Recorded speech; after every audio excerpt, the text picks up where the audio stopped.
Hello বন্ধুরা, গল্প পাঠে তোমাদের স্বাগতম। আজকের গল্পটি নেওয়া হয়েছে সত্যজিৎ রায়ের গল্প 101 বইটি থেকে। আজকের গল্পের নাম শিল্পী। তাহলে শুরু করা যাক আজকের গল্প শিল্পী।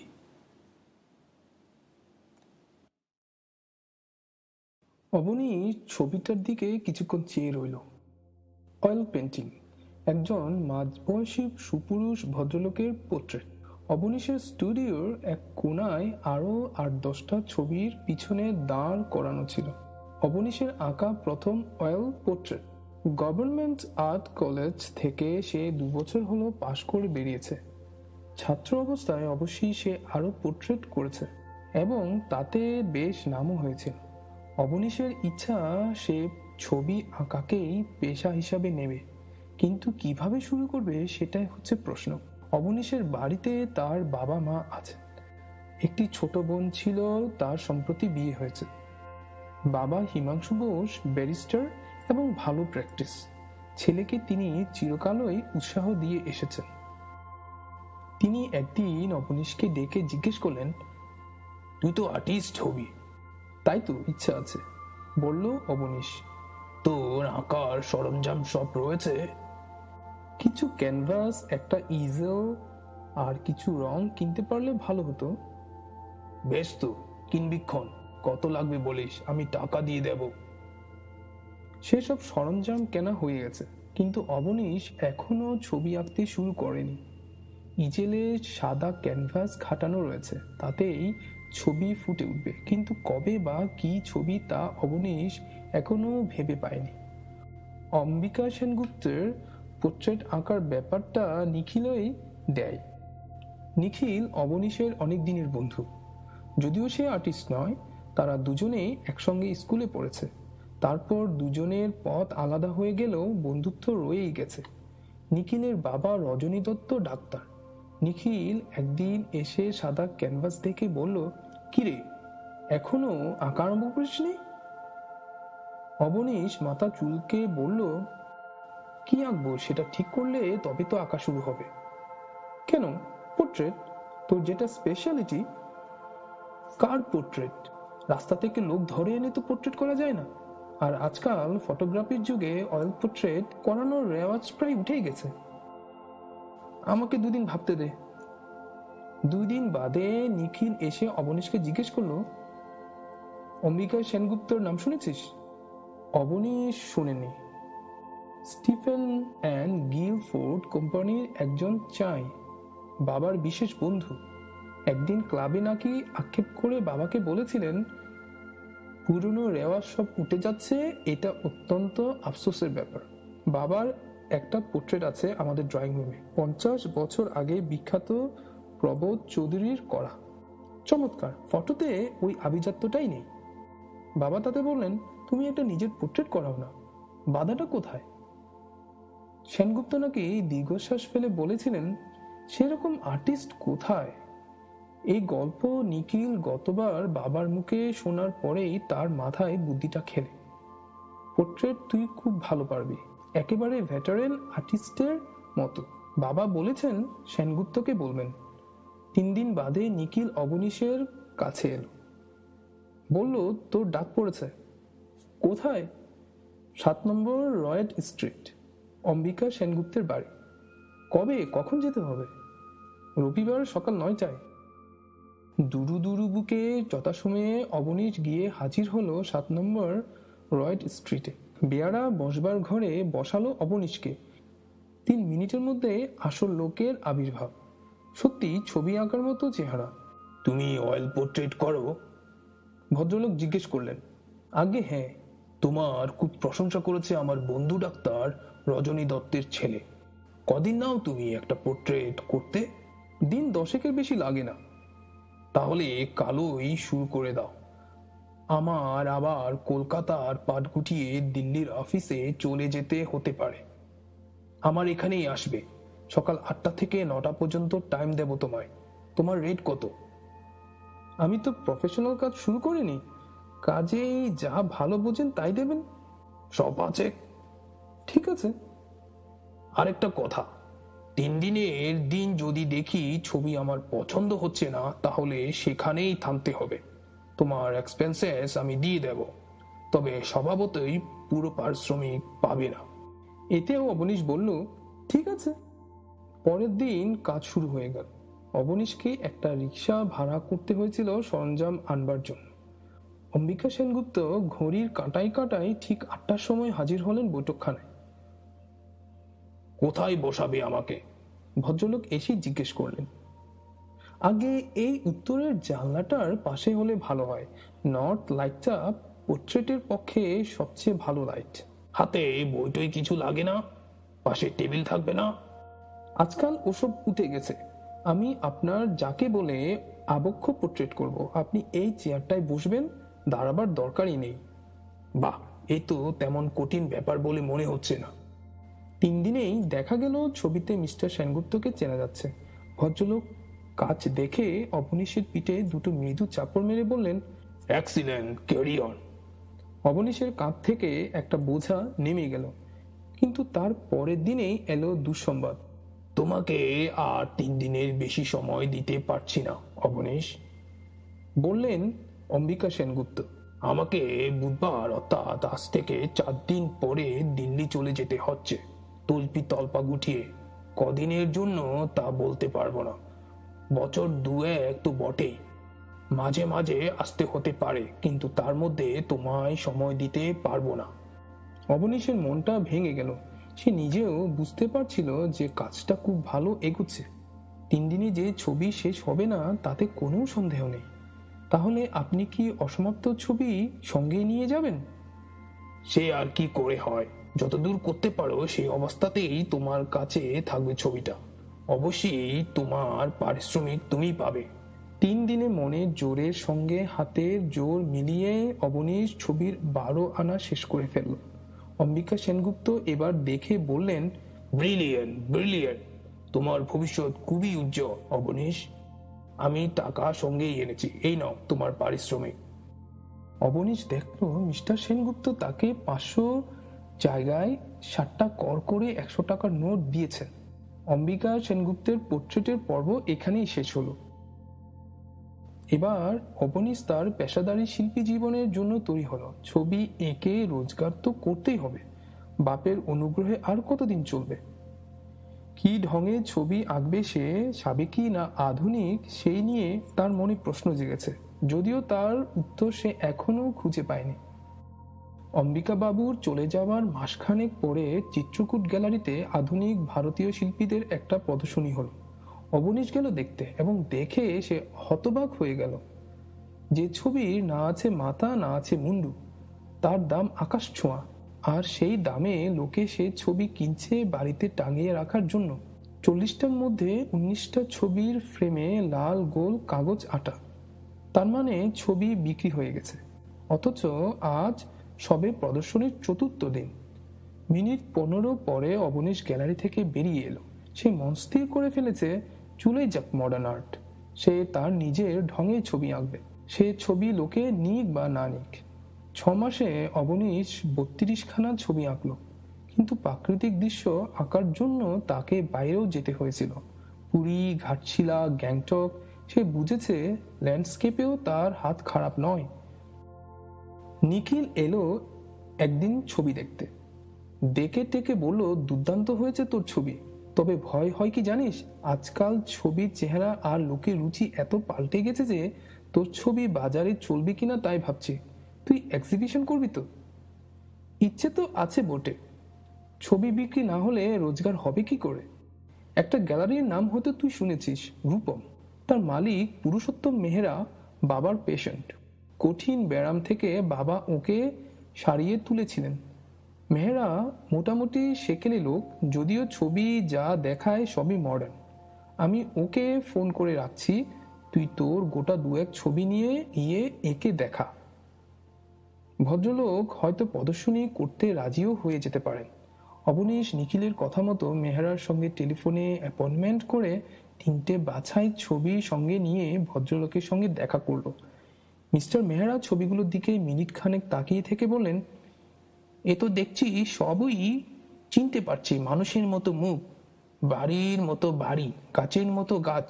আজকাল তো আর কেউ এমন ছবি আঁকে না। অবনীশ মৃদু স্বরে বলল, আগে আমি এরকমই আঁকতে ভালোবাসি। মেহেরা বললেন, দেখেন অবনীশ বাবু, আমি আপনাকে ফ্র্যাঙ্কলি বলছি, আমরা নামকরা আর্টিস্টের ছাড়া কারো ছবি এক্সিবিট করি না। ছবি বিক্রি হবে এ গ্যারান্টি আমাদের চাই। কারণ কি, ছবি বিক্রির 3/1 ভাগ টাকা আমরা কমিশন নিই, এ থেকে আমাদের ব্যবসা চলে। শুধু আমাদের নয়, অল কমার্শিয়াল গ্যালারিজ। আর ছবি যদি বিক্রি না হয় তাহলে আমাদের লোকসান। বিক্রি হবে জেনেই তো আমরা ওয়েল নোন আর্টিস্ট ছাড়া কারোর ছবি দেখাই না। তাহলে আমার ছবি দেখাবেন না? নৈরাশ্যের সুরে বলল অবনীশ। মিস্টার মেহরা অবনীশের দিকে কিছুক্ষণ চেয়ে থেকে মৃদু হেসে বললেন, আপনি অন্য কেউ হলে আপনাকে রিকোয়েস্ট করে দিতাম, কিন্তু ডক্টর দত্তর ছেলে আমাকে রিকোয়েস্ট করেছে বলে আমি আপনাকে ফিরিয়ে দিতে পারছি না। তাছাড়া এরকম ছবির মার্কেট আছে কিনা সেটাও দেখা যাবে। তবে আপনাকে কিন্তু আমাদের টার্মস মেনে নিতে হবে। নিশ্চয়ই। এই ঘটনার 1 মাস পর অবনীশের প্রদর্শনী শুরু হলো রূপম গ্যালারিতে। 10 দিন চলবে 32 খানা ছবি, তার মধ্যে অম্বিকা সেনগুপ্তের পোর্ট্রেটটাও ছিল। তবে সেটা নট ফর সেল। তার জীবনের প্রথম পেশাদারি কাজ অবনীশ হাতছাড়া করতে চায় না। প্রদর্শনীতে প্রথম 3 দিন বিশেষ লোক হয়নি, তারপর থেকে দর্শকের সংখ্যা ক্রমে বাড়তে লাগলো। অবনীশ অবাক হয়ে দেখলো তার ছবি বিক্রিও হচ্ছে। প্রথমবার বলে সে ছবির দাম বেশ কমই রেখেছিল, তাও 14 খানা ছবি বিক্রি হয়ে কমিশন বাদে তার হাতে এলো 4,500 টাকা। মিস্টার মেহরা তাকে কংগ্রেচুলেট করলেন এবং কথা দিলেন যে ভবিষ্যতেও রূপম অবনীশের ছবির এক্সিবিশন করবে। কিন্তু একটা ব্যাপারে অবনীশকে চোখ পেতে হল। সেটা হলো বিভিন্ন পত্রপত্রিকায় তার প্রদর্শনীর সমালোচনা।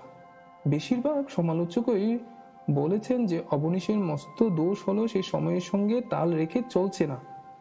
একজন বলেছে, আজ যদি কোনো লেখক বঙ্কিমচন্দ্রের ঢঙে উপন্যাস লেখে তাহলে কি সেটা একটা প্রশংসনীয় ব্যাপার হবে? এসব সমালোচকের নাম অনেকেই জানে না। যার নাম জানে এবং যার সমালোচনা সকলেই পড়ে সে হলো কৃষ্টি সাপ্তাহিকের সমালোচক আনন্দবর্ধন। অবনীশ জানে যে নামটা ছদ্মনাম, কিন্তু এই নামের পিছনে আসল ব্যক্তিটি কে সেটা সে জানে না। এর সমালোচনার শিরোনাম হলো মান্দাতার আমল। তীরের মতো চোখা চোখা শব্দের ব্যবহারে সমালোচক অবনীশের প্রদর্শনীকে ক্ষত বিক্ষত করে দিয়েছেন। যুগ পরিবর্তনের সঙ্গে আর্টের চেহারাও যে আমূল পাল্টেছে সে খবর যে এই শিল্পী রাখেন না, সেটা এর ছবিগুলো দিয়ে এক ঝলক দৃষ্টি দিলেই বোঝা যায়। লিখেছেন আনন্দবর্ধন। ক্যানভাস ও তেল রং আজকাল দুর্মূল্য, তাদের এই অপব্যবহার কোনো মতেই বরদাস্ত করা যায় না। প্রদর্শনীর কথা চিন্তা না করে শিল্পী যদি আজকের শিল্পীরীতির সঙ্গে পরিচিত হওয়ার প্রয়াস করেন তাহলে হয়তো এর একটা ভবিষ্যৎ গড়ে উঠতে পারে। কারণ রং তুলির ব্যবহার যে উনি একেবারে জানেন না তা নয়। এই সমালোচনা শুধু অবনীশ নয়, তার বাবা এবং তার বন্ধু নিখিলও পড়ল। বাবা বললেন, শিল্পীকে গালমন্দ করাটা সমালোচকদের একটা হেবিট, কারণ পাঠক প্রশংসার চেয়ে নিন্দাটা বেশি উপভোগ করে। তুই নিরুদ্যম হোস না। নিখিল বলল, এই আনন্দ বর্ধন ছদ্মনামের আড়ালে কে লুকিয়ে রয়েছে সেটা বার করে সেই ব্যক্তিকে ধোলাই দিতে হবে। অবনীশ কিন্তু সমস্যায় পড়ে গেল। সে অনুভব করলো আনন্দবর্ধনের বাক্যবান অনবরত তার মনে বিচ্ছে। সে অত্যন্ত গভীরভাবে চিন্তা করতে লাগলো তার আঁকার ঢং পাল্টিয়ে সে আধুনিকের দলে চলে আসবে কিনা। বারবার সমালোচকের তিরস্কার ও বিদ্রুপ সে সহ্য করতে পারবে না। মডার্ন আর্ট জিনিসটা কি ও কেন সেটা সে এতদিন জানার চেষ্টা করেনি, তবে এবার করবে। প্রদর্শনীর পর 6টা মাস অবনীশ ছবি আঁকল না। তার বদলে রোজ ন্যাশনাল লাইব্রেরিতে গিয়ে মডার্ন আর্ট সম্বন্ধে যত বই পাওয়া যায় সব খুঁটিয়ে খুঁটিয়ে দেখলো এবং পড়লো।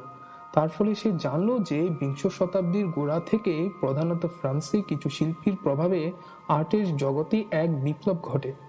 তার ফলে ছবির চেহারা একেবারে বদলে যায় এবং বিপ্লবের প্রভাব ক্রমে সমস্ত পৃথিবীতে ছড়িয়ে পড়ে। এসব বইয়ে তার নিজের ঢং এর একটি ছবিও খুঁজে পেল না অবনীশ। এরপরে অবনীশ লাইব্রেরিতে যাওয়া বন্ধ করে ড্রয়িং এর খাতায় পেস্টেল দিয়ে নতুন রীতিতে ছবি আঁকার চেষ্টা আরম্ভ করলো।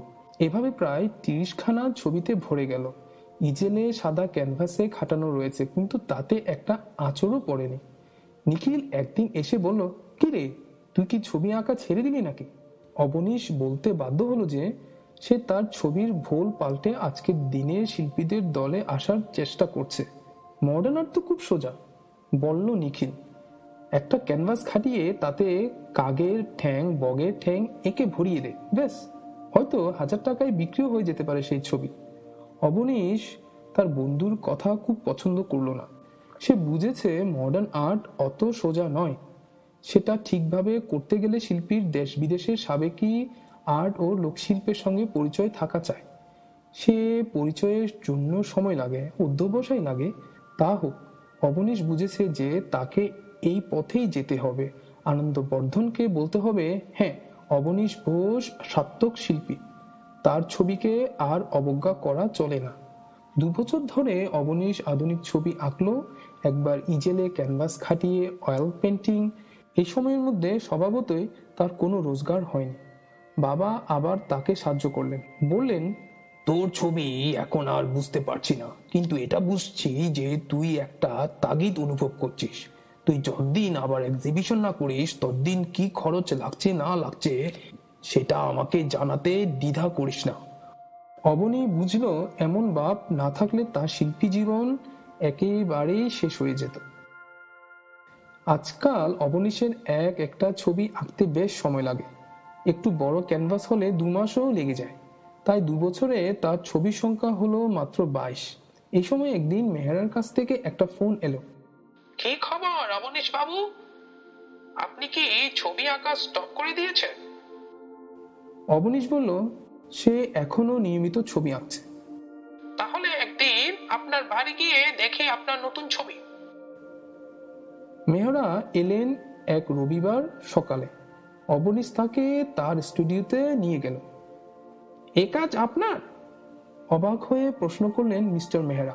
আগে হ্যাঁ। আপনি স্টাইল একদম চেঞ্জ করে ফেলেছেন। কেমন লাগছে বলুন? আমি তো নিজে আর্ট বুঝি না, তবে the colours are very good. আজকাল বড় খদ্দেররা এরকম জিনিসই চায়। এগুলোর সঙ্গে তাদের মডার্ন ফার্নিচার খুব ভালো ম্যাচ করে। সব ছবির উপর মেহরা একবার চোখ বুলিয়ে নিলেন। কিছু বেশ বড় ছবিও ছিল। এই 22টাতেই যে রূপম ভরে যাবে তাতে সন্দেহ নেই। অবনীশের প্রদর্শনীর দিন ঠিক হয়ে গেল। এবারও 10 দিনের মেয়াদ। এই 10 দিনে 22টার মধ্যে 17খানা ছবি বিক্রি হয়ে গেল। বেপরোয়া হয়ে অবনীশ ছবিগুলোর দাম বেশ চড়াই রেখেছিল। সেই দাম দিতেও লোকে দ্বিধা করল না। যা টাকা এলো তাতে অবনীশের 2 বছরের সংস্থান হয়ে গেল। আর সমালোচনা? অবনীশ দেখল তার বাবাই ঠিক বলেছিলেন। পথে এসো বাবা, লিখেছেন আনন্দবর্ধন। তবে এই নতুন পথে চলাটা শিল্পীর পক্ষে এখনো সহজ হয়। এভাবে আরো 5 বছর লেগে থাকলে হয়তো অবনীশ বোস শিল্পী আখ্যা পেতে পারেন। অবনীশ পত্রিকাটা ছুঁড়ে ফেলে দিল। সেই সঙ্গে এই ছদ্মনামধারী ব্যক্তিটির আসল পরিচয়টা জানবার আগ্রহ আরো বেড়ে গেল। নিখিল বলল, খ্রিস্টির একজনের সঙ্গে আমার আলাপ ছিল। সে যদি এখনো থেকে থাকে তাহলে তাকে ভজিয়ে ছদ্মনামের পেছনে লোকটা কে সেটা হয়তো জানা যেতে পারে। এর 1 মাস পরে একদিন সকালে অবনীশ তার স্টুডিওতে কাজ করছে। এমন সময় চাকর গোবিন্দ এসে ঘরে ঢুকলো। কি ব্যাপার গোবিন্দ? জিজ্ঞেস করলো অবনীশ। আগে একটি বাবু আপনার সঙ্গে দেখা করতে এসেছে। কে এলো আবার? খদ্দের নাকি? ইতিমধ্যে অবনীশের বাড়িতে লোক এসে তার ছবি নিয়ে গেছে। গুজরাটি ভদ্রলোক। নাম বলেছেন? আগে না, বললেন জরুরি দরকার। বসবার ঘরে বসাও, আমি আসছি। অ্যাপ্রন খুলে নিয়ে একটা নেকড়ায় হাতের রংটা মুছে অবনীশ বৈঠকখানায় গিয়ে হাজির হল। সোফা থেকে একজন চশমা পরা বছর 35 ভদ্রলোক উঠে দাঁড়ালেন। নমস্কার করে ভদ্রলোক বললেন, আমার পরিচয় দিলে হয়তো আপনি চিনবেন। আমার নাম হিমাংশু সেনগুপ্ত। আমি অম্বিকা সেনগুপ্তের বড় ছেলে। আপনার বাবার মৃত্যু সংবাদ সেদিন কাগজে পড়লাম। আপনি আমার বাবার একটা অয়েল পোর্ট্রেট করেছিলেন। হ্যাঁ, কিন্তু সেই সময় তো আপনাকে দেখিনি। আমি তখন দিল্লি ছিলাম, আমিও ফিরলাম আর বাবাও গেলেন। I see. এই পোর্ট্রেটটা নিয়ে একটু কথা বলতে এসেছে। কি ব্যাপার? কাল সন্ধ্যায় বাবার স্মৃতিসভা আছে শিশির মঞ্চে। অনেক খুঁজেও বাবার এমন একটাও ফটো পাইনি যেটা এনলার্জ করে সবাই রাখা যেতে পারে। তাই ভাবছিলাম আপনি যদি একদিনের জন্য আপনার এই ক্যানভাসটা ধার দেন। নিশ্চয়, বলল অবনীশ।